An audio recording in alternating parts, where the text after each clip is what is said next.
যুক্তরাষ্ট্র ক্রিকেটের সদস্যপদ স্থগিত করেছে আন্তর্জাতিক ক্রিকেট কাউন্সিল। একাধিক নিয়ম লঙ্ঘনের জন্য দেশটির উপর আইসিসি বড় শাস্তি আরোপ করে। যুক্তরাষ্ট্র ক্রিকেট সঠিক শাসন ব্যবস্থা গড়ে তুলতে ব্যর্থ হওয়া, অলিম্পিক ও প্যারা অলিম্পিক কমিটির স্বীকৃতি আদায় করতে না পারার ফলেই প্রায় ১ বছর নজরদারির পর আমেরিকা ক্রিকেট দলের সদস্যপদে নিষেধাজ্ঞা দিল আইসিসি।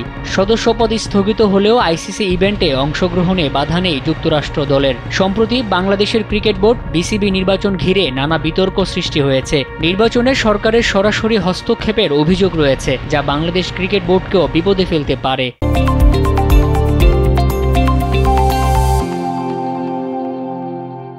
বিসিবি নির্বাচনে সভাপতি পদে লড়বেন বর্তমান সভাপতি আমিনুল ইসলাম বুলবুল, সাবেক সভাপতি ফারুক আহমেদ ও জাতীয় দলের সাবেক খেলোয়াড় তামিম ইকবাল। নির্বাচনে ত্রিমুখী দ্বন্দ্বে নানা অনিয়মের অভিযোগ উঠেছে।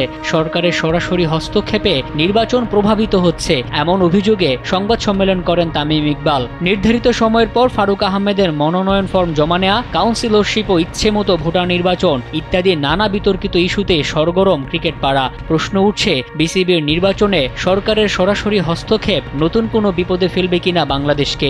আন্তর্জাতিক ক্রিকেট কাউন্সিলের নির্দেশনা অনুযায়ী সদস্য দেশগুলোর বোর্ডে সরাসরি সরকার হস্তক্ষেপ করতে পারবে না। বিসিবি নির্বাচনে সরকারের হস্তক্ষেপ প্রমাণিত হলে আইসিসির শাস্তির মুখে পড়তে পারে বাংলাদেশ ক্রিকেট বোর্ডও। কেননা এর আগে সরকারের হস্তক্ষেপ হওয়ায় জিম্বাবুয়ে, শ্রীলঙ্কা, নেপালকে সাময়িক নিষিদ্ধ করেছিল আইসিসি। এবার আমেরিকার উপর নিষেধাজ্ঞা সতর্কবার্তা হতে পারে বিসিবির জন্য। এখন বিসিবি নির্বাচনে এত সব অভিযোগে আইসিসি কি চুপ থাকবে, নাকি বাংলাদেশ ক্রিকেটও আইসিসির গুরুত্ব হারাবে? মোহাম্মদ মাসুম, কালবেলা।